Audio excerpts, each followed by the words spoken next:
Assalamualaikum warahmatullahi wabarakatuh. Baiklah, perkenalkan kami dari kelompok 2 yang terdiri dari 4 orang anggota, yaitu saya sendiri, Prima Yuditya Leoni dari BP 19 11 021 004, nomor absen 03, dan rekan-rekan saya. Perkenalkan, nama saya Aulia Syifa dengan nomor BP 19 11 022 032, nomor absen 28. Perkenalkan, nama saya Silva Mezia, BP 19 11 02 20 12, nomor absen 20. Perkenalkan, nama saya Daini Tifar Widya Pangesti, BP 19 11 02 10 22, absen 11. Nah, baiklah, pada kesempatan kali ini kami akan membahas mengenai konsep dasar just is time, perbedaan sistem just is time dengan sistem tradisional, konsep back first costing, hubungan just is time dengan back first costing, dan analogi dasar dari akuntansi keuangan.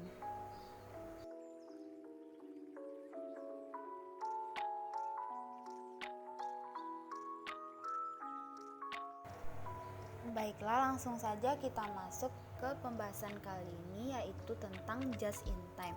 Yang pertama adalah konsep dasar just in time. Konsep dasar sistem produksi tepat waktu atau just in time adalah perusahaan memproduksi output pada waktu yang dibutuhkan oleh pelanggan dengan jumlah yang sesuai kebutuhan pelanggan, yang mana suatu konsep di mana bahan baku yang digunakan untuk aktivitas produksi didatangkan dari pemasok atau supplier tepat pada waktu bahan itu dibutuhkan oleh proses produksi, sehingga akan sangat menghemat bahkan meniadakan biaya persediaan barang atau penyimpanan barang atau stocking cost. Just in time juga merupakan filosofi pemanufakturan yang memiliki implikasi penting dalam manajemen biaya. Ide dasar just in time sangat sederhana, yaitu produksi hanya apabila ada permintaan atau pull system, atau dengan kata lain hanya memproduksi sesuatu yang diminta dan hanya sebesar kuantitas yang diminta. Filosofi just in time digunakan pertama kali oleh Toyota dan kemudian diadopsi oleh banyak perusahaan manufaktur di Jepang. Just in time memiliki prinsip-prinsip dasar, yaitu berproduksi sesuai dengan pesanan jadwal produksi. Produksi dilakukan dalam jumlah lot, mengurangi pemborosan, perbaikan aliran produksi secara terus-menerus, penyempurnaan kualitas produk, respek terhadap semua orang, mengurangi segala bentuk ketidakpastian. Just in time memiliki kunci utama, yaitu what, jenis barang pesanan, how much, berapa banyak barang yang dipesan, dan when, kapan barang tersebut dipesan, sehingga produksi hanya akan dilakukan sesuai dengan ketiga konsep di atas, yang bertujuan untuk meningkatkan produktivitas dan mengurangi pemborosan karena Hal ini diperlukan sekali seperti saat ini di mana persaingan global yang semakin kompetitif dan konsumen pun menginginkan harga terjangkau dengan tingkat kualitas yang diinginkan. Baiklah, selanjutnya perbandingan dari sistem just in time dan sistem tradisional. Perbedaannya dapat dibagi menjadi beberapa bagian. Yang pertama adalah sistem tarikan dibanding sistem dorongan. Sistem tarikan adalah sistem penentuan aktivitas-aktivitas berdasarkan atas permintaan konsumen, baik konsumen internal maupun konsumen eksternal. Sebagai contoh, dalam perusahaan pemanufakturan, permintaan konsumen melalui aktivitas penjualan menentukan aktivitas produksi dan aktivitas produksi menentukan aktivitas pembelian.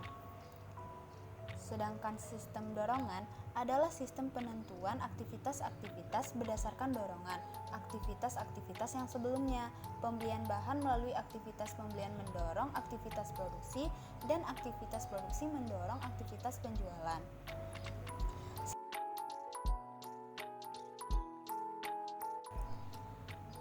Selanjutnya, persediaan tidak signifikan dibandingkan persediaan signifikan. Karena just in time menggunakan sistem tarikan, maka dapat mengurangi persediaan menjadi tidak signifikan atau sangat sedikit dan bahkan mencita-citakan nol. Sebaliknya, dalam sistem tradisional, karena menggunakan sistem dorongan, maka persediaan jumlahnya signifikan. Sebagai akibat jumlah bahan yang dibeli melebihi kebutuhan produksi. Jumlah produk yang diproduksi melebihi permintaan konsumen dan perlu adanya persediaan penyangga. Persediaan penyangga diperlukan jika permintaan konsumen melebihi jumlah produksi dan jumlah bahan yang digunakan untuk produksi melebihi jumlah bahan yang dibeli. Selanjutnya adalah basis pemasok sedikit dibandingkan basis pemasok banyak. Just in time hanya menggunakan pemasok dalam jumlah sedikit untuk mengurangi atau mengeliminasi aktivitas-aktivitas tidak bernilai tambah, memperoleh bahan yang bermutu tinggi dan berharga murah. Sedangkan sistem tradisional menggunakan banyak pemasok untuk memperoleh harga yang murah dan mutu yang baik, tapi akibatnya banyak aktivitas-aktivitas tidak bernilai tambah dan untuk memperoleh harga yang lebih murah harus dibeli bahan dalam jumlah yang banyak atau mungkin dengan mutu yang rendah. Selanjutnya, kontrak jangka panjang dibandingkan dengan kontrak jangka pendek. Just in time menerapkan kontrak jangka panjang dengan beberapa pemasoknya guna membangun hubungan baik yang saling menguntungkan, sehingga dapat dipilih pemasok yang memasok bahan berharga murah, bermutu tinggi, berkinerja pengiriman tepat waktu dan tepat jumlah, serta dapat mengurangi frekuensi pemesanan. Sedangkan tradisional menerapkan kontrak-kontrak jangka pendek dengan banyak pemasok sehingga untuk memperoleh harga murah harus dibeli dalam jumlah yang banyak atau jumlah yang mungkin mutunya rendah.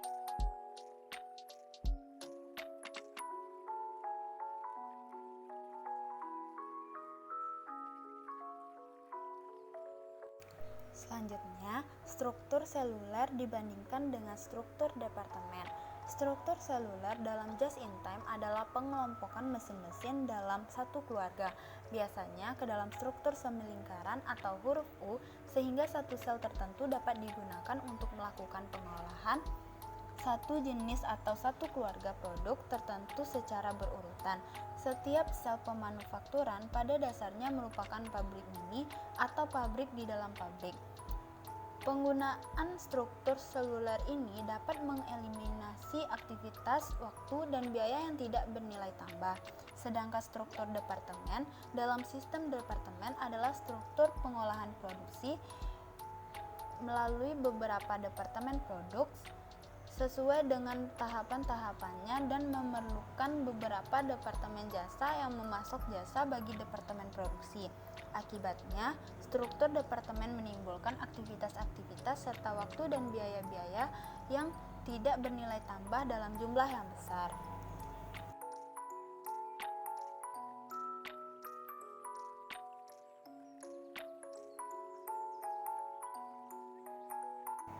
Selanjutnya, karyawan berkeahlian ganda dibanding karyawan terspesialisasi. Sistem just in time yang menggunakan sistem tarikan waktu bebas harus digunakan oleh karyawan struktur seluler untuk berlatih agar berkeahlian ganda, sehingga ahli dalam berproduksi dan dalam bidang-bidang jasa tertentu, misalnya pemeliharaan pencegahan, reparasi, stop, inspeksi mutu. Sedangkan pada sistem tradisional, sistem karyawan terspesialisasi berdasarkan departemen tempat kerjanya, misalnya departemen produksi atau departemen jasa. Karyawan pada departemen jasa terspesialisasi pada aktivitas penanganan bahan, listrik, reparasi, dan pemeliharaan.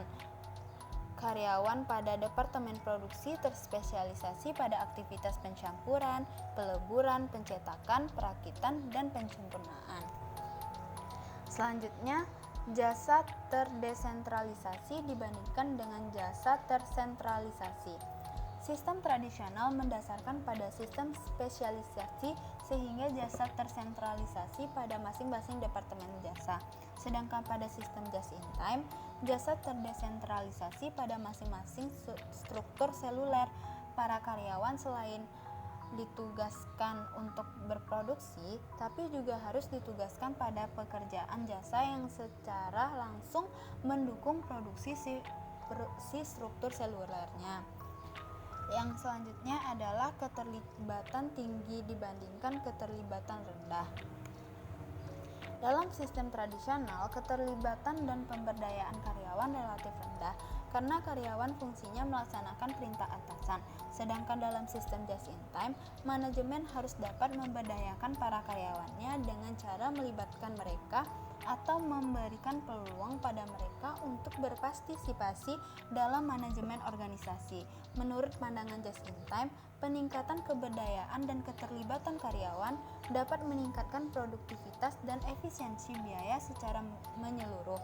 Para karyawan dimungkinkan untuk membuat keputusan mengenai bagaimana pabrik beroperasi.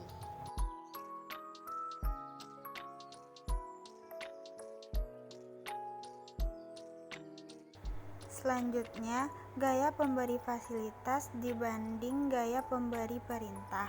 Sistem tradisional umumnya menggunakan gaya manajemen sebagai atasan karena fungsi utamanya adalah memerintah pada karyawannya untuk melaksanakan kegiatan. Sedangkan pada sistem just in time memerlukan keterlibatan karyawan sehingga mereka dapat diberdayakan. Maka karena manajemen yang cocok adalah sebagai fasilitator dan bukanlah sebagai pemberi perintah. Selanjutnya, TQC dibandingkan dengan AQL. TQC atau Total Quality Control dalam just in time adalah pendekatan pengendalian mutu yang mencakup seluruh usaha secara berkesinambungan dan tiada akhir untuk menyempurnakan mutu agar tercapai kerusakan nol atau bebas dari kerusakan. Produk rusak haruslah dihindari karena dapat mengakibatkan penghentian produksi dan ketidakpuasan konsumen. Selanjutnya adalah AQL atau Accepted Quality Level. Dalam sistem tradisional adalah pendekatan pengendalian mutu yang memungkinkan atau mencadangkan terjadinya kerusakan, namun tidak boleh melebihi tingkat kerusakan yang telah ditentukan sebelumnya. Baiklah, selanjutnya konsep Black Flows Costing. Pendekatan sistem akuntansi yang digunakan dalam perusahaan yang menetapkan just in time adalah Black Flows Costing, yaitu suatu sistem akuntansi biaya yang menghilangkan beberapa pencatatan jurnal yang berkaitan dengan 4 tahapan pencatatan pembebanan biaya ke dalam produk. Black Flows Costing atau Black Flows Accounting merupakan pendekatan akuntansi yang memendekkan arus biaya produksi dengan tujuan untuk mengurangi sejumlah kejadian yang diukur dan dicatat dalam sistem akuntansi. Dalam sistem just in time, di mana inventory adalah minimal, Black Flows Costing akan menyederhanakan sistem costing tanpa harus kehilangan informasi yang relevan dalam pembebanan biaya produk. Di sini ada beberapa alternatif dalam Black Flows Costing dengan penekanan yang berbeda pada tahapan dalam trigger point. Yang pertama ada trigger point dengan pencatatan jurnal pembelian material, penyelesaian produk jadi, dan penjualan produk jadi. Yang kedua, trigger point dengan pencatatan jurnal pembelian material dan penjualan produk jadi. Yang ketiga, trigger point dengan pencatatan penyelesaian produk jadi dan penjualan produk jadi. Pertimbangan kenapa dalam Black Flows Costing lebih ditekankan pada penjualan bukan penyelesaian produk jadi adalah dengan Black Flows Costing akan mendorong manajer untuk fokus pada penjualan, bukan sekedar memproduksi produk dalam bentuk inventory. Selanjutnya, hubungan JIT atau Just in Time dengan Backflash Costing. Backflushing disebut juga perhitungan biaya backflash atau backflash biaya atau akuntansi backflash yang merupakan pendekatan yang dipersingkat atas akuntansi pada aliran biaya manufaktur. Hal ini dapat diterapkan ke sistem JIT ke yang sudah matang, di mana kecepatan begitu tinggi sehingga akuntansi tradisional tidak praktis, baik perhitungan biaya berdasarkan pesanan maupun perhitungan biaya berdasarkan proses. Metode umum dalam akumulasi biaya melibatkan pemeliharaan buku tambahan atas biaya WIP. Buku tambahan ini diperbaharui menggunakan banyak jurnal akuntansi. Jika waktu antara penerimaan bahan baku dan penyelesaian produk dikurangi menjadi beberapa jam, maka kegunaan dari penelusuran biaya WIP secara hati-hati dapat dipertanyakan karena dua alasan. Alasan yang pertama, waktu siklus total dalam beberapa jam, berarti bahwa jumlah WIP di setiap waktu kecil. Akibatnya, pembebanan biaya secara akurat ke persediaan WIP yang kecil umumnya merupakan hal yang remeh, baik untuk pelaporan keuangan, untuk pengendalian, maupun untuk WIP. Untuk pelaporan keuangan, estimasi biaya akhir periode mencukupi jika persediaannya sangat kecil. Untuk pengendalian persediaan WIP yang bergerak cepat, ukuran fisik dan observasi visual digunakan. Alasan yang kedua, meskipun jika seorang manajer ingin menelusuri biaya WIP secara hati-hati dalam situasi seperti ini, tidak ada teknologi pemrosesan data saat ini yang dapat melakukannya. Analogi dasar dari akuntansi keuangan. Dua metode persediaan yang berbeda digunakan oleh perusahaan non-manufaktur, yaitu metode perpetual dan metode periodik. Dalam metode perpetual, akun persediaan barang dagangan didebit atas setiap pembelian barang dan dikredit atas biaya dari setiap penjualan barang. Tujuannya adalah untuk mencatat setiap peningkatan atau penurunan dalam biaya barang dagang yang ada dalam persediaan. Akuntansi terinci dalam jumlah yang signifikan dilakukan dalam metode ini. Dalam hal ini, bisa dianalogikan dengan penelusuran terinci atas barang dalam proses yang diperlukan oleh perhitungan biaya berdasarkan pesanan dan perhitungan biaya berdasarkan proses untuk perusahaan manufaktur. Akan tetapi, metode persediaan periodik memberikan saldo awal dari akun persediaan barang dagangan tidak berubah selama periode akuntansi. Penyesuaian di akhir periode dibuat agar saldo akhirnya sama dengan hasil perhitungan fisik. Harga pokok penjualan yang merupakan total aliran keluar dari barang dagangan untuk periode akuntansi tersebut dihitung dan dicatat hanya di akhir periode. Hal ini dilakukan dengan menambahkan saldo awal biaya persediaan barang dagangan ke total pembelian dan menguranginya dengan biaya persediaan barang akhir. Ayat jurnal digunakan menyesuaikan akun persediaan barang dagangan ke saldo akhir yang benar dan mencatat harga pokok penjualan untuk periode tersebut. Seperti tidak dilakukannya akuntansi yang terinci atas persediaan barang dagangan pada metode periodik. Demikian pula tidak ada penelusuran terinci atas persediaan WIP yang dilakukan oleh produsen yang menggunakan perhitungan biaya backflash. Keduanya bergantung pada perhitungan di akhir periode dan penyesuaian atas akun persediaan.